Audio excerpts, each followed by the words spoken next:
ناظرین، سامعین، السلام علیکم۔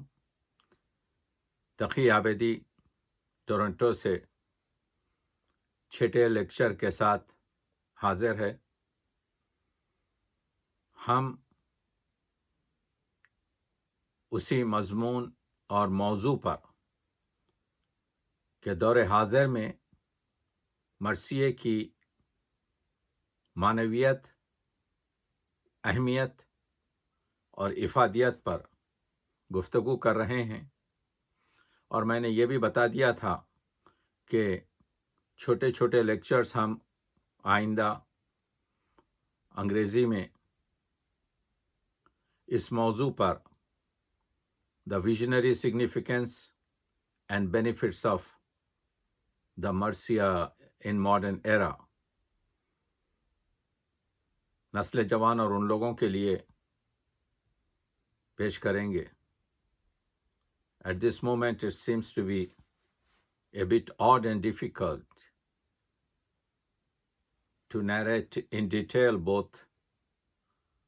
in both languages the subject of مرثیہ۔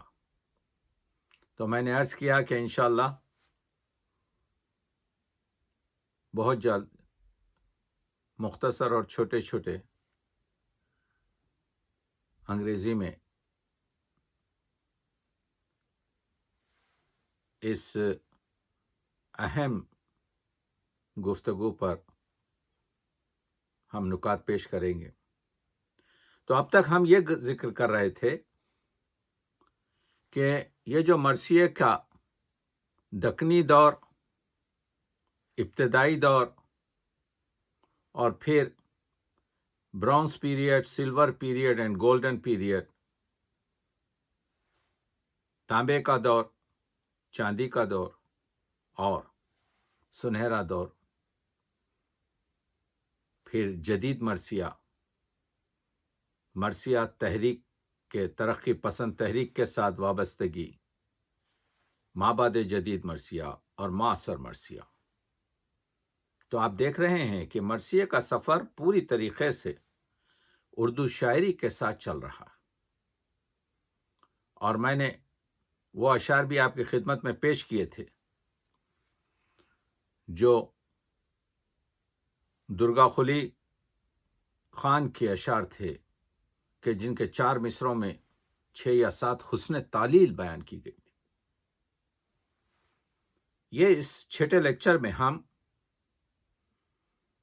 جدید مرثیے پر بات کریں گے، اور پھر آئندہ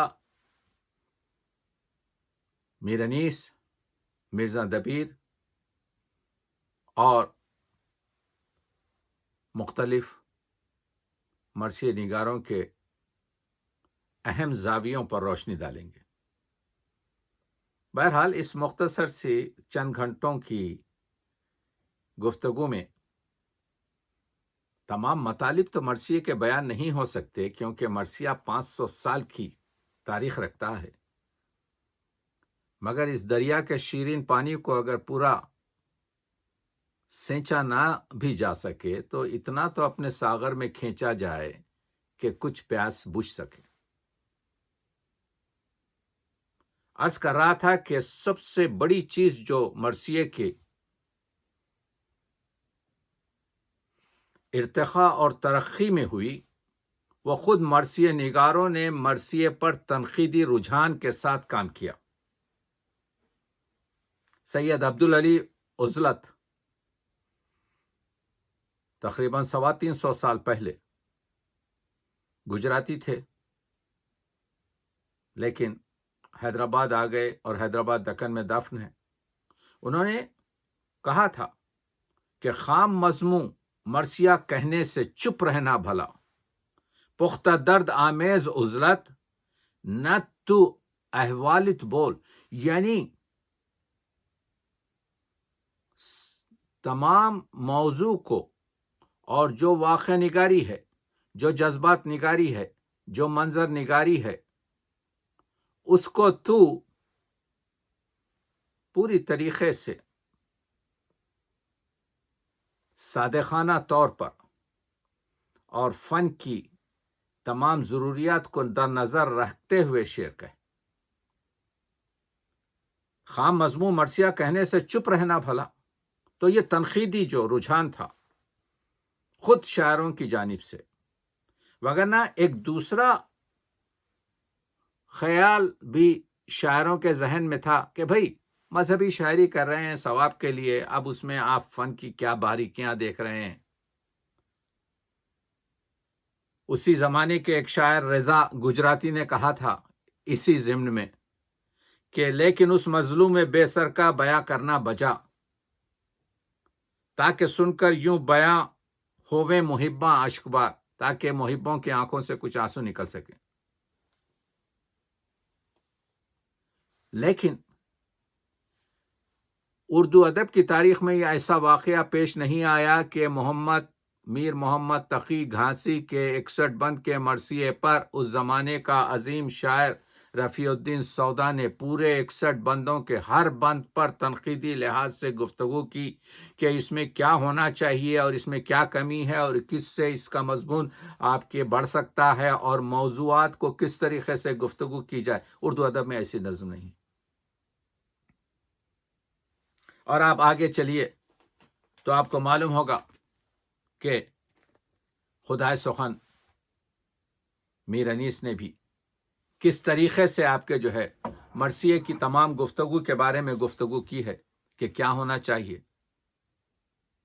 اور کیا نہیں ہونا چاہیے۔ اس پر ہم میر انیس کا جب ذکر ہوگا تو بات چیت کریں گے۔ تو مسئلہ یہ ہے کہ آج کی جو ہماری گفتگو، اس وجہ سے میں یہ چیزیں تمہیداً پیش کر رہا ہوں کہ اس میں یہ دیکھا جائے گا کہ اردو ادب کو مرثیے کی ضرورت کیا ہے، اس دور میں ہمیں مرثیے کی ضرورت کیوں لاحق ہے، مرثیے میں کیا آج کے عصر کے، آج کے دور کی حیثیت پائی جاتی ہے، مرثیے کے جو آفاقی قدرے ہیں اس کی قدر و قیمت آج کیا ہے، آج کی زندگی سے مرثیے کو آپ کیسا ہم آہنگ کر سکتے ہیں،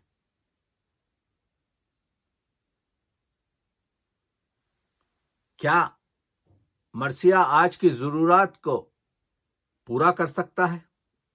یہ سوالات ہیں۔ تو جب آپ اس کا مطالعہ کریں گے تو معلوم ہوگا کہ ہاں،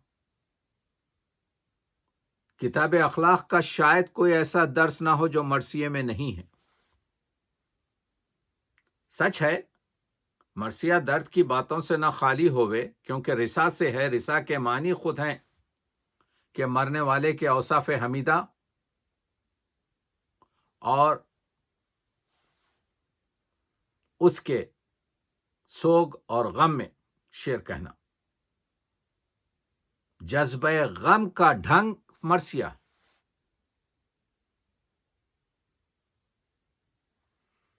تو غم کے سوا اس میں آپ دیکھتے ہیں کہ اخلاق نگاری ہے، کیونکہ رشید صدیقی نے کہا کہ اردو مرثیہ یعنی انیس اور دبیر، تو جب انیس اور دبیر کا ذکر آئے گا تو ہم کھل کر اخلاق نگاری کے اشعار کو پیش کریں گے اور بتائیں گے کہ اخلاق نگاری کی گفتگو کیسے کی گئی۔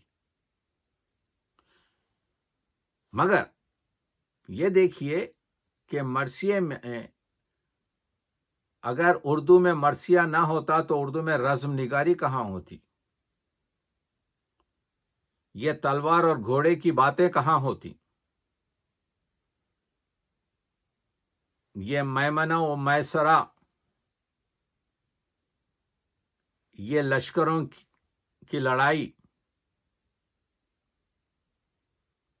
یہ جنگ، یہ رجس، یہ آمد، یہ شہادت، یہ پورا ایپک اور مرثیہ میں فرق ہے، لیکن یہ رزمیہ مسائل کہاں ہوتے؟ تو مرثیہ نے رزم بھی دی، مرثیہ نے بزم بھی دی۔ ہم عرض کر رہے تھے کہ مرثیہ میں آپ کی جو اردو شاعری ہے جس میں تغزل ہے جو غزل، تو غزل میں صرف معشوق اور عاشق کا رشتے پر گفتگو ہوتی ہے. اب اس کے بعد سے جب جدید مرثیے کی سے متاثر ہو کر جو نظمیں کہی گئیں تو اس میں تغزل کے ساتھ غم جانا کے ساتھ غم دوراں کا کچھ شمار ہوا، لیکن مرثیہ پہلے ہی سے ان حفظ مراتب کو حفظ کیا ہوا تھا. یہاں پر یہ بتایا گیا تھا کہ بھائی سے بھائی کا، بھائی سے بہن کا، بیٹے سے ماں کا جو عشق اور محبت ہے، جو آقا اور غلام کے درمیان اطاعت کا بندھن ہے، جو جانفشاری ہے، جو جانثاری ہے، یعنی ایک طریقے سے پورا آپ کے سماجی آؤٹ لک جو تھا، ایک سماجی کلچر جو تھا، ایک سماجی مسئلہ جو تھا، یہ اس کے علاوہ خاندانی اور کنبہ پروری جو تھی، سب ہم کو مرثیے سے ملی.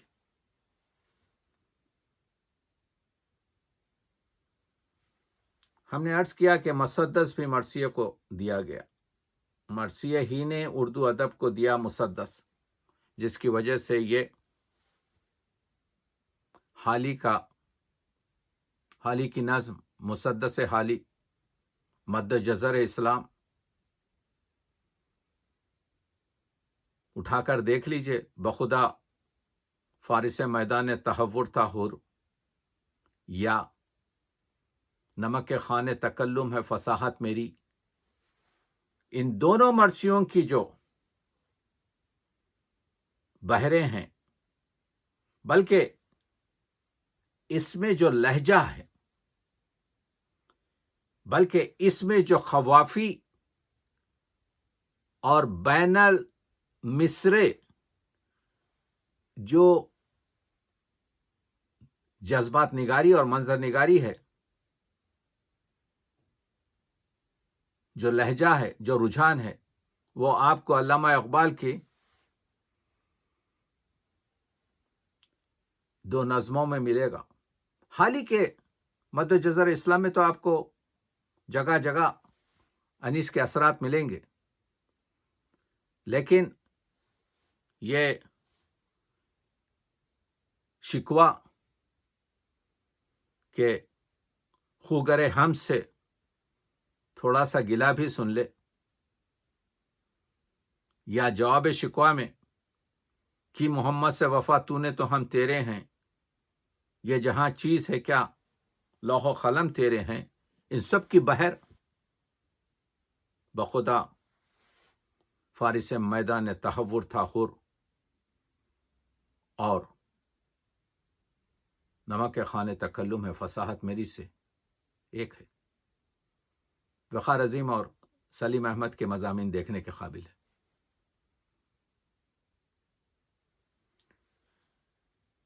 مرثیے کی اس افادیت پر لوگوں نے غور نہیں کیا کہ جب تک کہ مرثیے نگار مختلف فرقوں سے تعلق رکھتے تھے، جیسا ہمیں نے عرض کیا کہ نصیر الدین ہاشمی نے دکنیات کے ذیل دکنی شہادت نامے، جن کو میں مرثیہ شمار کرتا ہوں، اکثریت ان شہادت ناموں کی جو شہادت نامے لکھے گئے وہ شاعر صوفی تھے، وہ اہل سنت والجماعت تھے. انہوں نے عشق محمد و آل محمد میں ڈوب کر مرثیے لکھے. تو جب تک کہ مرثیے کو لکھنے والوں کا کینوس وسیع تھا، مسلمانوں کے فرقوں میں وہ محبت، وہ آتشی، وہ حالی کا ایک میں نے مقالات حالی تدوین کیے ہیں اور وہ شائع ہو رہی ہے. اس میں ایک آرٹیکل ہے حالی کا کہ حالی کہتے ہیں کیوں اب ہمارے پاس وہ جو باہمی محبتیں تھیں کم ہو گئیں. اگر آپ ڈیپ جا کر دیکھیں، اگر آپ گہرائی اور گہرائی سے دیکھیں تو وہ مرثیہ تھا، وہ محمد و آل محمد کے مسائل تھے جو مسلمانوں کو، نجم افندی نے کہا تھا، جان دی تھی اتحاد کی خاطر حسین نے، تازہ شہید ظلم کا ارمان کیجئے، اور مرکز بنا کے آج حسینی نشان کو آپس کے اختلاف کو قربان کیجیے۔ وہ مرثیے کی دن تھی۔ یہ جو لہن سے مرثیہ پڑھنا، سلام پڑھنا، سوس پڑھنا، نوحہ پڑھنا، ماتم کرنا، ایک قسم کی جیسے قرآن مجید پڑھتے ہوئے ہم قرأت کرتے ہیں، یہ جو ایک لہن، جو ایک غنایت، جو ایک موسیقی شاعری میں دوڑی، وہ مرثیے کی وجہ سے زیادہ ہوئی۔ یہ جو رباعیات، جو اخلاقی رباعیات، جو فلسفانہ رباعیات، ہمارے پاس رباعیات تھیں کم اردو میں، اردو کی بات کر رہا ہوں، تصوف کے سلسلے میں، فارسی کی بات نہیں کر رہا ہوں، لیکن اصل رباعی کو فلک بوس کرنا مرثیے کی وجہ سے ہو۔ یہ جو خطات لکھے گئے، تاریخی خطات، یہ بھی اکثریت مرثیہ نگار شاعروں کی تھی۔ میں کبھی تفصیل سے بیان کروں گا کہ یہ جو حقوق انسان اور عورت کا مقام جو اسلام میں ہے، اگر اس کو دیکھنا ہے تو آپ کو مرثیے کی جانب آنا پڑے گا۔ تو یہ تمام چیزیں اس وجہ سے بیان کر رہا ہوں کہ آج کے اس گلوبل ولیج میں، آج کے اس 21ویں صدی میں مرثیے کی ہم کو ضرورت اسی وجہ سے۔ یہ مرثیہ جو آپ میں نہ صرف آزادی، حریت، مساوات، بھائی چارگی، احترام آدمی، آدمیت، احترام آدمی، باخبر شو از مقام آدمی، یہ جو معروف ترین شعر علامہ اقبال ہے، وہ اگر آپ پوری طریقے سے دیکھنا چاہتے ہیں تو صرف ایک ہی نظم میں ملے گا جو مرثیہ ہے۔ یہاں پر قتل حسین اصل میں مرگ یزید ہے۔ اسلام زندہ ہوتا ہے ہر کربلا کے بعد۔ ادب کی ہر قدر جو انسانی وقار زندگی اور عزت نفس کی حامی ہے، مرثیے میں آپ کو نظر آئے گی۔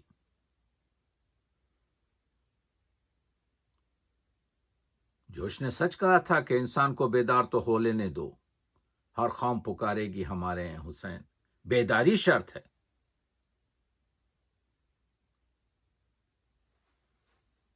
اور اسی وجہ سے،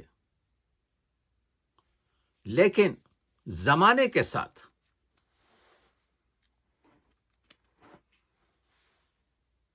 مرثیہ بھی زمانے کے ساتھ چلتا رہا، جدید مرثیے کی ضرورت ہوئی۔ جوش ملیح آبادی نے سچ کہا تھا کہ اب مرثیے کو روشن دماغ جوانوں کی ضرورت ہے، ورنہ اس صنف کا وجود ختم ہو جاتا۔ تو درجنوں جوان صفحہ مرثیہ پر ابھرے، کہیں پر ہلال نقوی، کہیں پر عظیم امروہوی، کہیں پر ناشر نقوی، کن کن کے نام لوں؟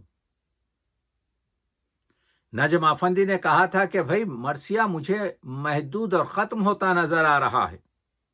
ان کا جو مرثیہ ہے معراج فکر جو 1959 کی تصنیف ہے، اس میں دیکھیے آپ کے کس قدر آپ کے جدیدیت ان شعراء نے پیدا کی ہے. پروفیسر احتشام حسین نے بھی اس طرف بتایا تھا کہ اگرچہ کہ درجنوں شعراء ہیں ہمارے پاس، لیکن وہی شعراء مرثیے کو اور ایک نیا جلوہ دے سکتے ہیں، کیونکہ دبیر اور انیس کا کینوس اتنا وسیع ہے کہ اس سے نکلنا مشکل ہے، اور جدید دنیا کے مسائل روز بروز تبدیل ہوتے جا رہے ہیں. تو ضرورت اس چیز کی ہے کہ مرثیے کو ہمکنار کیا جائے آج کے مسائل اور آج کے حالات سے.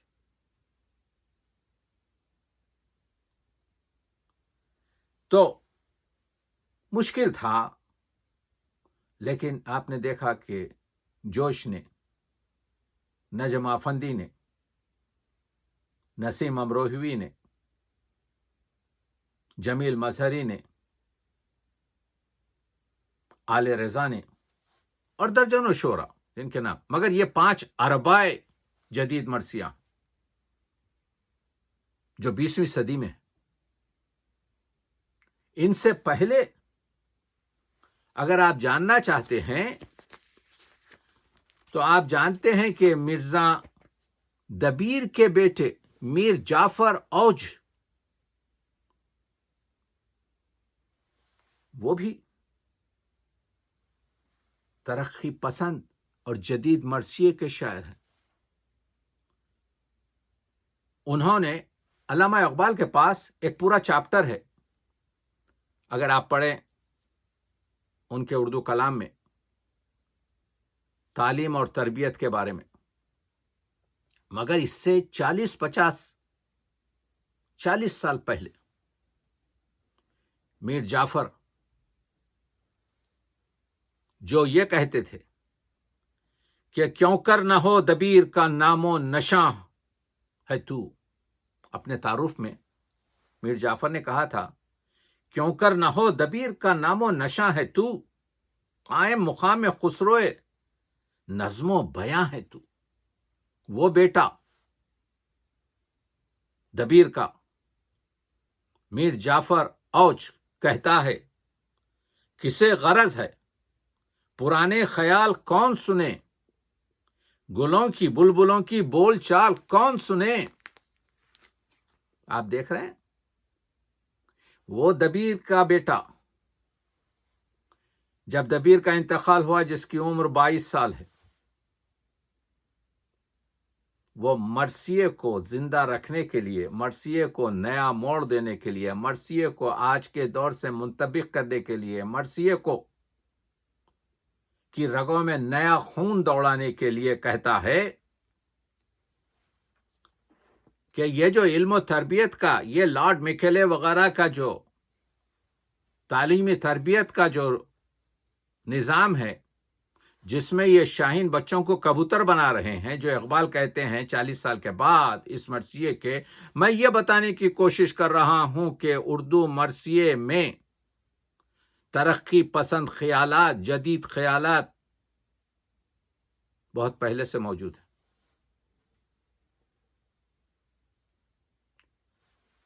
یہ سچ ہے کہ 1874 میں جب میر انیس کا انتقال ہوا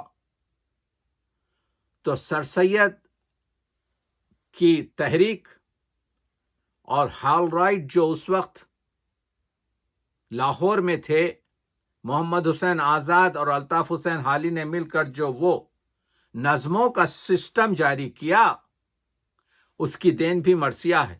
کیونکہ مرثیوں کے جو چہرے تھے، مرثیوں کے جو تشبیب تھے، مخصوصاً غدر کے بعد، 1857 کے بعد، 1857 کے بعد مرثیے پہ گہری چھاپ آ رہی تھی کہ بیدار رہو. میں انیس کے زمانے کے حالات انیس کے وقت میں بیان کروں گا، دبیر کے حالات میں دبیر کے زمانے کے بیان کروں گا جس میں جدیدیت ہے. تو وہ جو نکات تھے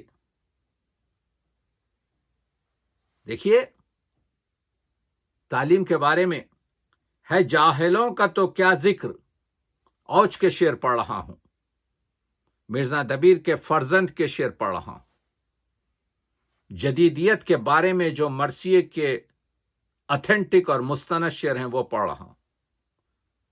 ہے جاہلوں کا تو کیا ذکر علم کے طلباء کہ پڑھنے لکھنے کو رہتا ہے جن کو شغل صدا ہے، جن سے مسجدوں کی زیب و زین نام خدا ہے، خانخواہ و مدارس کے دل میں جن کی جا، نہ جانے کیسی وہاں تربیت یہ پاتے ہیں، سند وفور جہالت کی لے کے آتے۔ شاہین بچوں کو کبوتر بنایا جا رہا، مکتب میں ان کو خودی کا درس نہیں دیا جا رہا۔ جب جامعہ عثمانیہ 1917-18 میں بنایا گیا اور رابندر ناتھ ٹیگور کو کہا گیا کہ آپ تشریف لائیے اس کے افتتاح میں، تو وہ اپنی خرابی صحت کی وجہ سے آ نہیں سکے، لیکن انہوں نے ایک ٹیلی گراف کیا۔ اس ٹیلی گراف میں جس چیز پر سب سے زیادہ تاکید کی وہ یہ کہ میں خوش ہوں کہ جامعہ عثمانیہ کا میڈیا جو ہے اردو رکھا گیا ہے، یعنی ہم کو چاہیے کہ ہم اپنی یونیورسٹیز میں اپنے ملک کی اپنی محلی زبان میں یونیورسٹیز کے درس دیں، نہ یہ کہ خارجی زبان میں دیں جو اب تک ہو رہا ہے۔ 125 سال پہلے میر جعفر اوج نے کہا، پڑھو تم اپنی زبان میں کہ فن کی ہو تسہیل، مترجموں کی ہو محنت ذریعہ تحصیل، تمہاری منزل مقصود کی یہی ہے سبیل، ہر ایک قوم کے پہلے یہی ہوئے ہیں کفیل، زبان غیر کو پڑھ پڑھ کے وقت کھوتے ہو، یہ تم ترقیوں کی راہ میں کانٹے بوتے ہو۔ یہ ہے، پھر آگے بڑھ کے کہتے ہیں یہ کیا جوان پروڈیوس ہو رہے ہیں، یہ کیا جوان نکل رہے ہیں اس تعلیمات سے۔ دیکھیے میں مرثیے کی جدیدیت کے بارے میں بات کر رہا ہوں جو 125 سال نہیں بلکہ اس سے بھی پرانے 150 سال کے۔ یہ جو کہا جاتا ہے کہ مرثیہ صرف آپ کے جو رونے رلانے کی چیز ہے، مرثیے کو کیا تعلق انسان کی زندگی سے، مرثیے کو کیا تعلق آپ، وہ بتا رہا ہوں۔ یہ مرثیہ پڑھ رہا ہوں۔ کسی زمانے میں ایسا غضب ہو، کسی زمانے میں، اوج کہتے ہیں کسی زمانے میں ایسا غضب ہوا ہے کہیں، بنے ہیں تاریخ سوم و صلات حامی دین۔ حامی دین تو ہیں مگر تاریخ سوم و صلات ہیں۔ ظلم کے خلاف جو نظم انسان کو ابھارتی ہے، جذبہ شہادت اور جذبہ جانثاری اور جذبہ شجاعت دیتی ہے، وہ مرثیہ۔ امام حسین کا خطبہ دیکھ لیجئے، دربار یزید میں ہمشیر حسین زینب بنت علی کا خطبہ دیکھ لیجئے، قدم قدم پر کربلا کے راستے میں حریت، آزادی، عزت نفس، باوقار زندگی کی جھلک کرداروں میں دیکھ لیجئے۔ ظلم کے آگے سرداد نہ دست در دست یزید، حقا کے بنا لا الہ اس حسین۔ یہ ہے مرثیہ۔ فیض نے بھی 72 بند کا مرثیہ لکھا، 72 مصروں کا۔ فیض نے بھی 72 مصروں کا مرثیہ لکھا۔ اس میں ایک شعر کہہ دیا، جو ظلم پہ لعنت نہ کرے آپ لئی ہے، جو جبر کا منکر نہیں وہ منکر دی ہیں۔ آپ دیکھ رہے ہیں کس طریقے سے شاد عظیم آبادی کے دیکھ لیجئے مرثیہ، جس میں انسان کی عظمت بتائی گئی، کس طریقے کی عظمت بتائی گئی۔ جوش کے مرثیے دیکھ لیجئے جس میں عظمت انسان بتائی گئی، آل رضا ہوں کہ نسیم امروہی ہوں کہ اور دوسرے آپ کے درجنوں اشعار ہوں، جوش کہتے ہیں عظمت انسان دیکھیے، یہ مرثیہ پڑھ رہا ہوں، جدید مرثیہ پڑھ رہا ہوں، آدمی حافظ و خیام و انیس و عرفی، غالب و مومن و فردوسی و میر و سعدی، خسرو رومی و عطار و جنوب و شبلی، خسرو و رومی و عطار و جنید و شبلی، یونس و یوسف و یعقوب و سلیمان و علی، خطبہ حضرت خلاق کا ممبر انسان، انتہا یہ کہ محمد کا، انتہا یہ کہ محمد سا پیمبر انسان، خطبہ حضرت خلاق کا ممبر انسان، انتہا یہ کہ محمد سا پیمبر انسان۔ عظمت انسان مرثیے میں دیکھیے، ہم نے آپ کو سنایا پانی پر مرثیہ، پانی پر ہر جگہ شعر ملتے۔ آل رضا نے پوری دنیا کو ایک شعر سے متوجہ کیا، کتنا پانی ہے کہ بے وقت برس جاتا ہے، اور کبھی قافلہ پیاسوں کا ترس جاتا ہے۔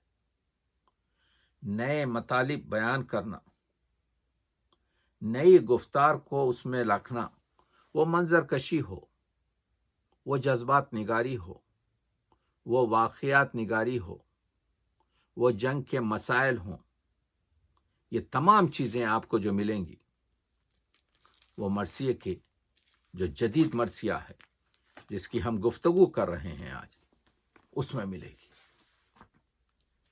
آپ دیکھ رہے ہیں کہ مرثیے میں جو قدریں بیان کی گئی ہیں، مرثیہ ہی تو، یہ مرثیے ہی کا جو ماحول تھا، یہ فضا تھی جس کی وجہ سے مسلم، غیر مسلم اور مسلم اور غیر مسلموں کے تمام فرقے ایک ساتھ کام کر رہے تھے۔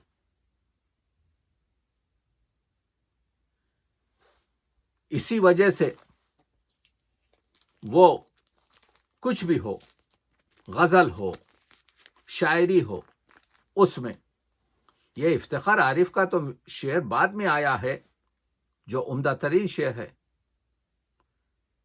جو تیر اور مشکیزے کے مضمون سے بستا ہے،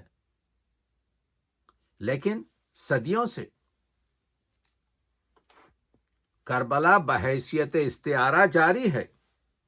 مومن کا شعر ہے، سینہ کوبی سے زمیں ساری ہلا کے اٹھے، کیا علم دھون سے تیرے شہداء کے اٹھے۔ شاعری میں علم، کربلا، غم، ماتم بطور استعارہ استعمال ہو رہا ہے۔ یہ مرثیے کی ہی دین ہے جو غزل اور مثنوی اور رباعی اور حتیٰ کہ قصائد میں اور شخصی مرثیوں میں استعمال ہوا ہے۔ داغ کہتے ہیں کریں تم سے ہم بے رخی توبہ توبہ، یہ کوفی کریں گے، یہ شامی کریں گے۔ فرق بتا دیا کہ کوفی یہ ہیں، شامی یہ ہیں۔ استعارے کے طور پر، تلمیحات کی طور پر اردو مرثیے نے، اردو شاعری میں، جہاں میں عرصہ عشرت یہ جو دور ہے ذوق کہتے ہیں، وہ تو کچھ لمحوں کا ہے۔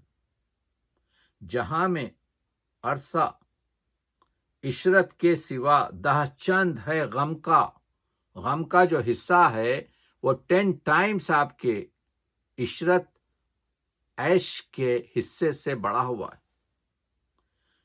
ہو اگر عید کا ایک دن تو عشرہ ہے محرم کا۔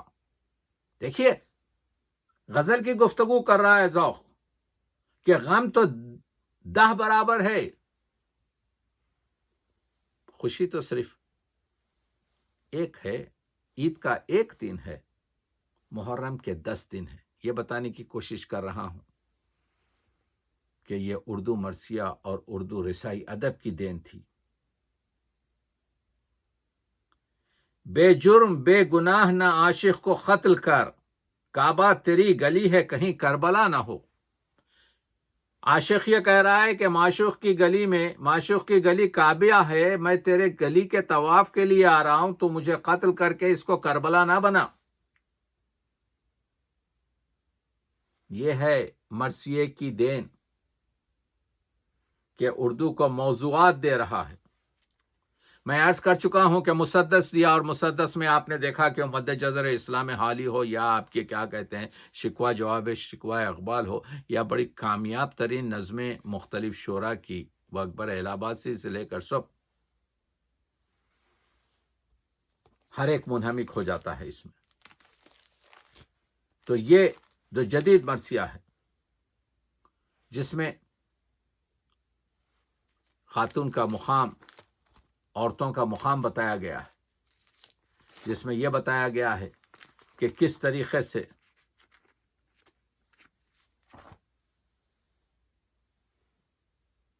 اگر آپ شاد عظیم آبادی کے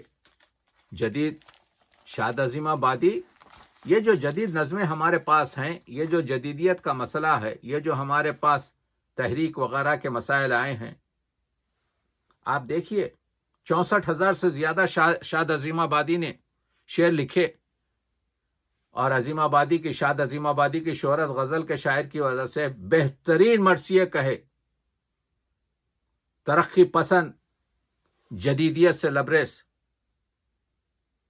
شاد عظیم آبادی کا 2 بند دیکھیے: جس قوم کی تعلیم ہے سرمایہ عزت، جس کام کو آئے تھے شہنشاہ رسالت، جس کے لیے سہتے رہے تا عمر صعوبت، ہے جس پہ کہ شاعر شہ بیکس کی شہادت، لازم ہے کہ اس قوم کو دن رات سنواریں، ہے فرض کے بگڑے ہوئے عادات سنواریں.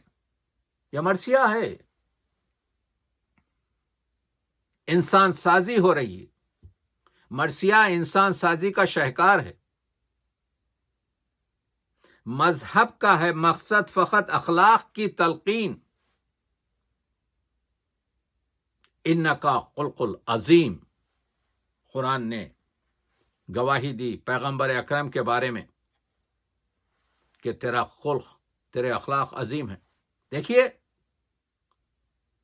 انسان خوبصورت ہے وہ اس کے لیے، انسان دولت مند ہے جی اگر وہ خسیس ہے اور کسی پر خرچ نہیں کر رہا وہ اس کے لیے، انسان شہرت رکھتا ہے وہ اس کے لیے ہے، انسان کی اچھی اولاد ہے وہ اس کے لیے ہے، جامع کے لیے بھی تھوڑا. تو ہر ایک چیز انسان کے لیے خود ہے اچھائی، لیکن ایک اخلاق ہے جو انسان دوسروں کو نواز سکتا ہے پوری طریقے سے. چلے جو راہ تو چونٹی کو بھی بچا کے چلے. خیال آپ دیکھ رہے ہیں، انیس ٹھیس نہ لگ جائے آپ گینوں کو، خیال خاطر احباب چاہیے ہر دم، انیس ٹھیس نہ لگ جائے آپ گینوں کو. تو یہ جو ظاہری آپ کے ایک دوسرے کی ریسپیکٹ ہے، احترام آدمی، وہ ہیں اخلاق، اور جو باطنی خلوص ہے وہ ہے اخلاص. اور میں کہتا ہوں کہ یہ جو دین، یہ شریعت، یہ طریقت، یہ حقیقت جو ہے یہ علم ہے. تو اس علم میں اگر عمل نہیں تو علم بیکار، اور اس عمل میں اگر اخلاص نہیں تو عمل بیکار، اور اس اخلاص میں اگر یقین نہیں تو اخلاص بیکار. مرثیہ یقین محکم کی تعلیم دیتا ہے، عمل کی تعلیم دیتا ہے. مذہب کا ہے مقصد فقط اخلاق کی تلقین، تا نفس دو عالم میں بنے لائق تحسین. شاعراں نے مقرر کیے اس کے لیے آئین، نام ایسے ہی آئین خدا داد کا ہے دین. وہ عمدہ فضائل کو تو کھو ہی نہیں سکتا، دیندار بد اخلاق تو ہو ہی نہیں سکتا۔ کس طریقے سے مرثیہ بتا رہا ہے کہ تم یہ دینداری کا جو ڈھونگ رچا رہے ہو تم نہیں ہو سکتے، کیونکہ دیندار بد اخلاق تو ہو ہی نہیں سکتا۔ ہو جس میں ابتذال وہ مضمون نہ باندھنا۔ آپ پڑھ کے دیکھ لیجئے الطاف حسین حالی کا رونا کیا ہے۔ الطاف حسین حالی مقدمے میں یہی کہتے ہیں کہ اردو شاعری تباہ ہو گئی، یہ عفونت میں آپ کے جو ہے فلاں سے بدتر ہے، اور یہ آپ کے اگر ہمارے ایسے کہنے والے جاہر اگر آپ کے جو ہے شاعر اگر مر جائیں گے تو جہنم کو بھر دیں گے شاعر ہمارے۔ یہ سب حالی کی جو، اور وہی حالی جو کہتا ہے کہ سب کچھ پڑھو تمام دیوان وغیرہ، لیکن سب سے زیادہ مرثیے انس وغیرہ۔ تو شاد عظیم آبادی ایک مرثیے میں کہتے ہیں، ہو جس سے ابتذال وہ مضمون نہ باندھنا، ہو پست و پائے مال وہ مضمون نہ باندھنا، عقلاً جو ہو محال وہ مضمون نہ باندھنا، ہو جس پہ خیل و خال وہ مضمون نہ باندھنا، باتیں وہ کیا کہ جانے سخن جس میں کچھ نہ ہو، مضمون کی صرف ڈھانچ ہو باطن میں کچھ نہ ہو۔ عظیم مرثیہ نگار جس کے 64,000 سے زیادہ شعر ہمارے درمیان موجود ہیں، وہ مرثیے کی تعمیر میں بنیادی گفتگو کر رہا ہے۔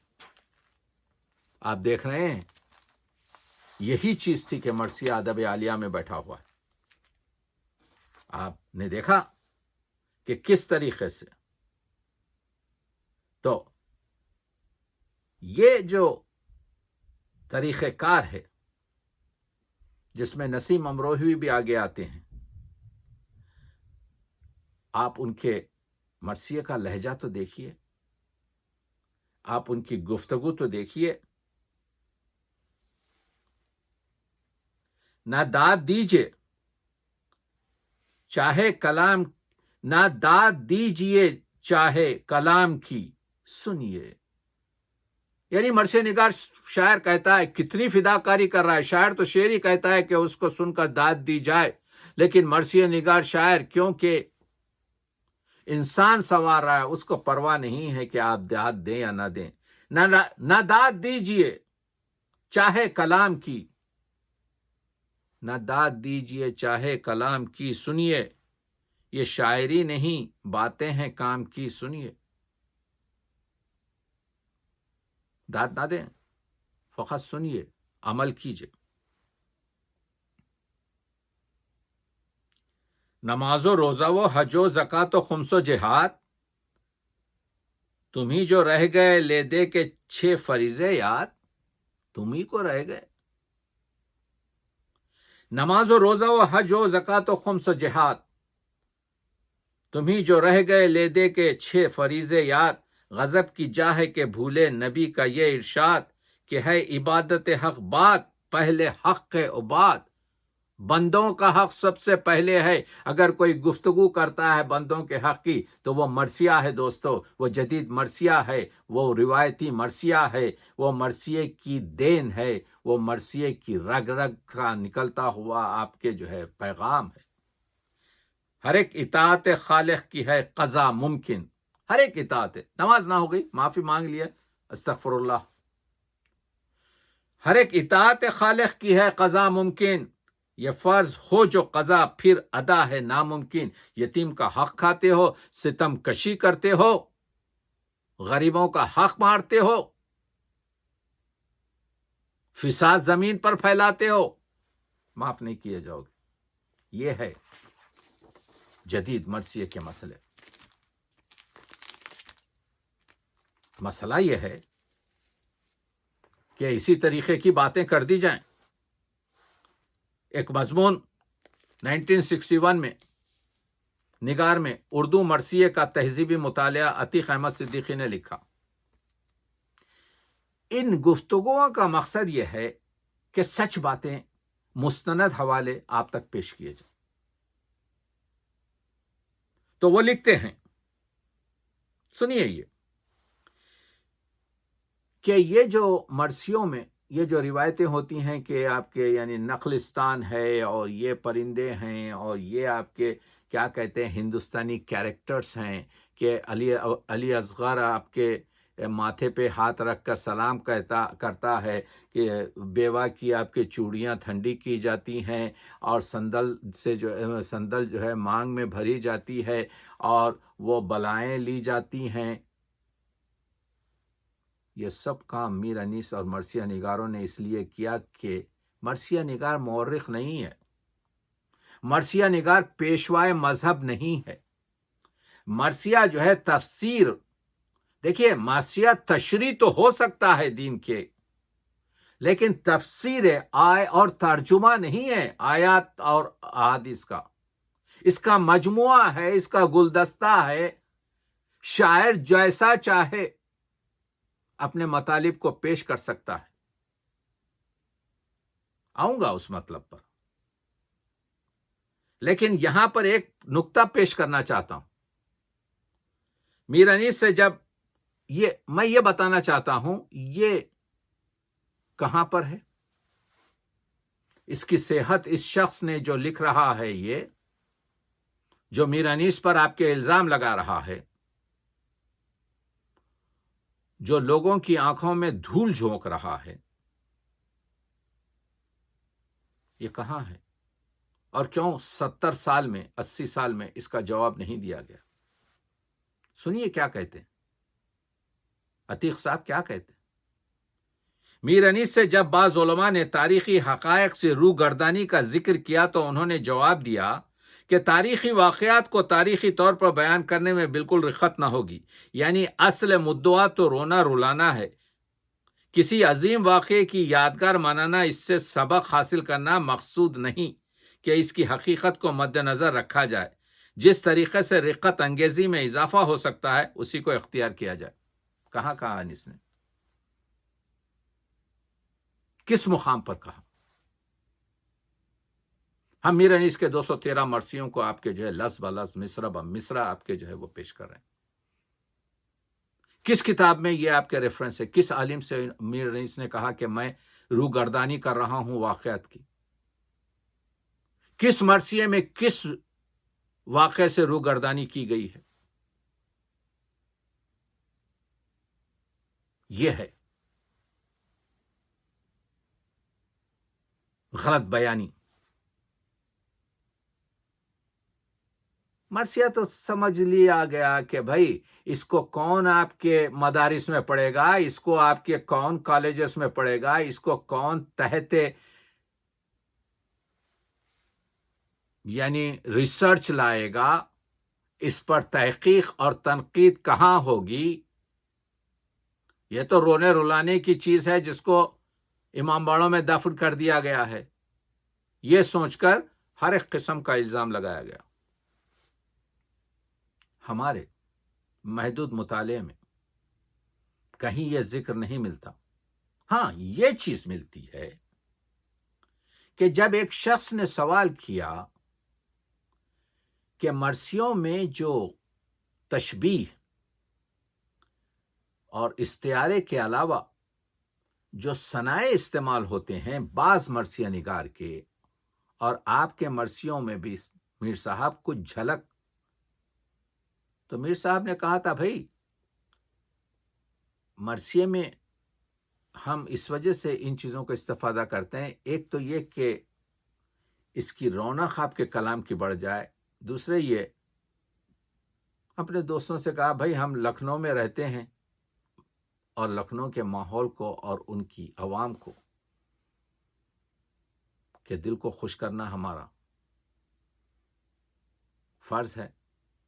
اسی وجہ سے میر انیس کہتے تھے کہ اہل لکھنؤ میں کہاں سے لاؤں تم کو. میر صاحب نے عظیم آباد میں بھی آپ کے مرثیے پڑھے، حیدرآباد دکن میں بھی مرثیے پڑھے، مگر وہ سامعین کہاں ملے؟ میر صاحب کا منہ تک رہے تھے لوگ، ان کو معلوم نہیں تھا. یہاں پر اہل لکھنؤ کا وہ حال تھا کہ یہ زبان سے مصرع نکلا، ادھر آپ کے جو ہے تحسین و آفرین کا ایک طوفان بلند ہوا. مسئلہ یہ ہے کہ شاعر یہ جتنی بھی بڑی شاعری ہے، یہ مذہبی شاعری ہوئی ہے، وہ لیٹن میں ہو، وہ آپ کے سنسکرت میں ہو، وہ عربی میں ہو، وہ فارسی میں ہو، وہ گریک میں ہو، دنیا کی جتنی بھی بڑی زبانوں میں شاعری ہوئی ہے، وہ شاہکار کسی نہ کسی شاعر کے عقیدے سے تعلق رکھتے ہیں۔ ہر دہی بیچنے والی اپنے دہی کو میٹھا کہنے کا حق رکھتی ہے۔ ہر اسلام کا فرقہ جب اپنی طرف سے گفتگو کرتا ہے، اپنے آپ کو ناجی کہتا ہے، یہ اس کا اپنا حق ہے۔ بڑے بڑے تنقید نگاروں نے یہ کہا ہے، آپ کو شاعر نے کس طریقے سے اپنے میسیج کو یا اپنی شاعری کو یا اپنے فن کو یا واقعات نگاری کو اور منظر نگاری کو اور جذبات نگاری کو اور کردار نگاری کو اور محاکات کو اور تخیل کو کس طریقے سے پیش کیا ہے، زبان کو کس طریقے سے بڑھتا ہے، اگر اس میں وہ کامیاب ہے تو وہ شاعری کی جو کامیابی ہے اس کی داد دینا اور اس کی تحسین آپ کے جو ہے کرنا ضروری ہے۔ ہم کو یہ نہیں پرکھنا چاہیے، اگر ویسا ہو تو آپ کے پیراڈائز لاسٹ کو اٹھا کے پھینک دیجئے، اگر ایسا ہے تو پھر مہابھارت اور آپ کے جو ہے رامائن وغیرہ جو منظوم ہیں وہ آپ کے جو ہے لٹریچر میں کوئی موقع وقت نہیں رکھیں گے۔ اگر ایسا ہے تو پھر بہت سی چیزیں جس کو آپ کے جو ہے دوسری دنیا اسلام کی نہیں مانتی، اس کو درکنار کرنا پڑے گا۔ تو ایک اعتراض یہ کیا جاتا ہے کہ بھئی کربلا کے لق و دق زہرا میں یہ ٹھنڈی ہوائیں، یہ چشمے، یہ گلشن، یہ پھول اور پرند کہاں ہیں؟ اگرچہ کہ صحرا کا سارا صحرا نہیں، یہ نہیں جانتے کہ بعض نقاط ہوتے ہیں جس میں نقلستان بھی چھوٹے چھوٹے ہوتے ہیں، لیکن کربلا میں نہیں تھا یہ۔ لیکن انیس نے دیکھیے کربلا میں امام کا ظہور ہو رہا ہے، یہ نواس رسول ہے۔ جب کربلا میں داخلہ شاہ دی ہوا، دشت بلا نمونہ خلد بری ہوا۔ انیس نے کہہ دیا جیسے ہی رسول کے نواسے کا قدم کربلا کے لق و دق پر پڑا، یہ لق و دق آپ کے جو ہے کیا ہو گیا؟ نمونہ خلد بری ہوا۔ سر جھک گیا فلک کا یہ اوج زمیں ہوا، خورشید محو حسن حسین حسین ہوا، پایا فروغ نیر دین کے ظہور سے، جنگل کو چار چاند لگے، جنگل کو چاند لگ گئے چہرے کے نور سے۔ یہ سمجھنے کی کوشش کریں لوگ، یہ شاعر نے پہلے ہی کہہ دیا کہ یہ ہمارے اعتقاد میں اس طرح سے ہے۔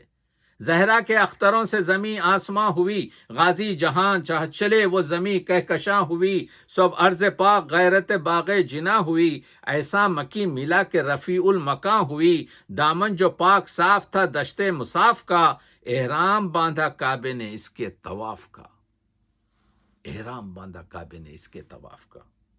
ایک اور جگہ کہتے ہیں دشت وغا میں نور خدا کا ظہور ہے، ذروں میں روشنی تجلی طور ہے، ایک آفتاب رخ کی ضیا دور دور ہے، کوسوں زمین عکس سے دریائے نور ہے، اللہ رے حسن طبقہ عنبر شریش کا، میدان کربلا ہے نمونہ بہش کا، میدان کربلا ہے نمونہ بہش کا۔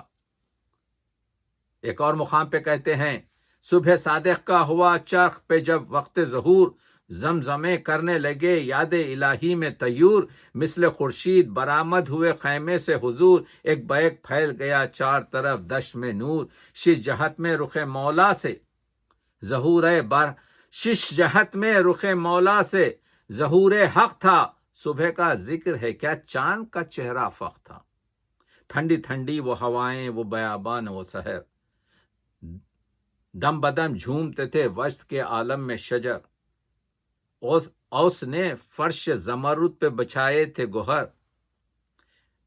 لوٹی جاتی تھی لہکتے ہوئے سبزے پہ نظر، دشت سے جھوم کے جب باد صبا آئی تھی، صاف غنچوں سے چٹکنے کی صدا آئی تھی، بلبلوں کی وہ صدائیں، وہ گلوں کی خوشبو، دل کو الجھاتے تھے سنبل کے وہ پرخیوں گیسو،